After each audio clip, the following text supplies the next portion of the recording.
Morning message today, I've entitled, Run to God. When considering the verb run, the preposition that goes with it is crucial. It's so important. It's like the rudder on a boat. You can't really tell what to do with the word run without what follows. You take on so many meanings. Some examples. Run away. It's a cowardly retreat, like something out of a Monty Python movie. Run away!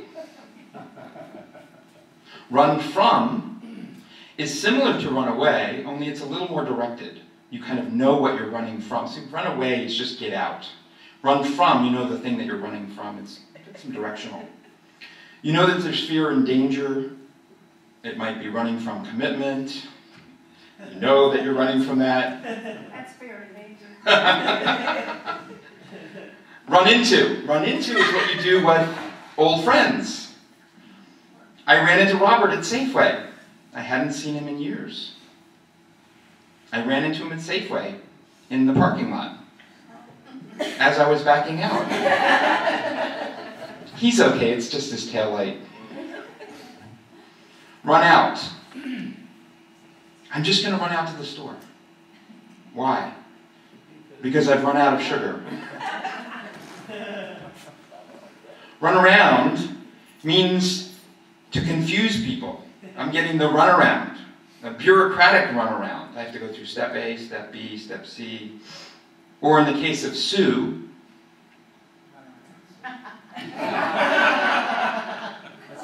she really confused that Beach Boy, didn't she?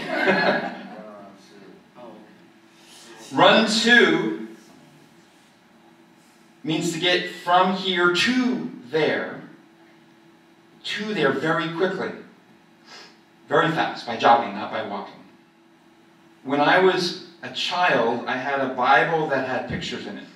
And this is very much like a picture out of my childhood Bible. This was a picture for me of what it was like on Palm Sunday as Jesus entered Jerusalem. I could imagine myself running up to the crowd, to the throng, to see this very important person. And from John, the next day a great crowd that had gathered for the festival heard that Jesus was on his way to Jerusalem. They took up palm branches and went out to meet him, shouting, "Hosanna! Blessed is he who comes in the name of the Lord." So I could see myself in that crowd. This is in my collective unconsciousness experience of my religious upbringing, that it was about getting to Jesus. Like, I don't know, screaming teenagers at a Beatles concert.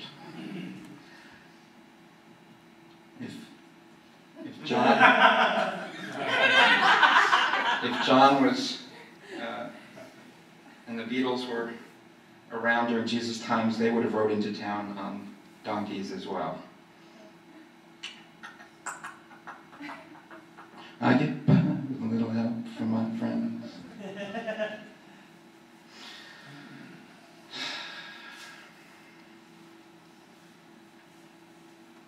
Now, there's a holy woman who a lot of my friends are friends with. Her name is Amma. You may have heard of her. And what Amma says, it's attributed to her. I couldn't find the exact quote and when she said it, but this is attributed to her, and if she didn't say it, it makes a nice point anyway. And the point is, take one step towards the beloved takes 1,000 steps towards you. Take one step towards God, take one step towards spirit, take one step towards possibility, take one step, and what it's matched with is 1,000 steps towards you.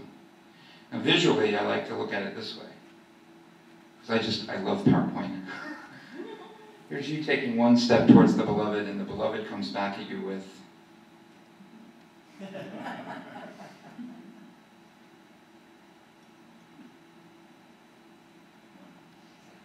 one step towards the beloved, the beloved takes 1,000 steps towards you. And imagine what it would be like to run towards the beloved, run towards God, and God's going to run towards you much faster than you could ever imagine. Does anybody recognize this image? Yes. Okay, you don't have to call it out though. I'm just curious. It's an image that actually changed the world. This image changed the world. It was the Boston Marathon in 1967. Catherine Switzer registered for the race. At the time, it was a men's-only event. Women weren't allowed in this race. It was a race for men only. The story in this picture tells an incident in the race, during the race. The day of the Boston Marathon in 1967 was cold and rainy one, but Catherine showed up to race along with her boyfriend and a runner from Syracuse. Many of the racers at the starting line noticed her and congratulated her. Only 4 miles into the race, however, the encouragement was replaced with heckling. At this point, the press bus, full of photographers and the race directors, passed Switzer and saw that a woman had infiltrated their good old boys race. Many of the men started yelling at Switzer and at the co-director of the race for letting a girl in the most prestigious marathon in the country. What are you thinking, Jack? You let a girl in. Semple, Jack Semple is his name, Jock Semple actually, Jock jumped off the press bus and he went after her. He screamed at Switzer, I'm quoting him, "Get the hell out of my race and give me that race number." In front of the press bus. Now, they might not have liked her being in the race, in the press bus, but they know a photo opportunity when they see one. They took hundreds of photographs in that moment. This is just one of them, of Jock trying to kick her out of the race. And the other runners around her protected her and said, "No, you will not kick her out of the race. We've got her back. Get out of here. She's going to run this race." Jock literally tried to pull Switzer out of his race. However, Switzer's boyfriend and her friends pushed Semple off her, and Switzer ran like hell away from him and the rest of this race day. All 26 miles to the finish. And by 1972, women were officially welcome to run in the Boston Marathon. So 5 years later, within 5 years, she was only 20 years old when she registered for the race. She did not set out to change the world. She just wanted to run a race. She didn't set out to change the world. She didn't set out to change running and women's running. That was not her goal.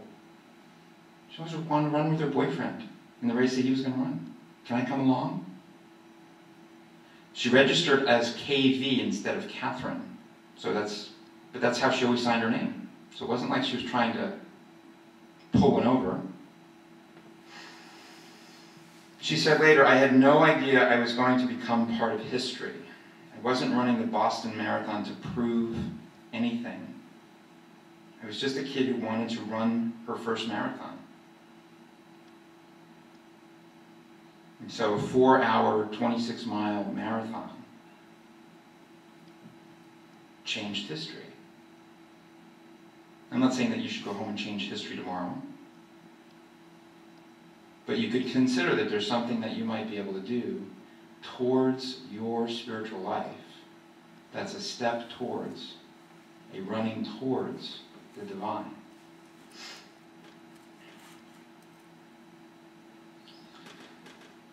In New Thought, we don't consider God an external force. We consider God an internal presence. So it's a little complicated when we think about running to God when God's where we are.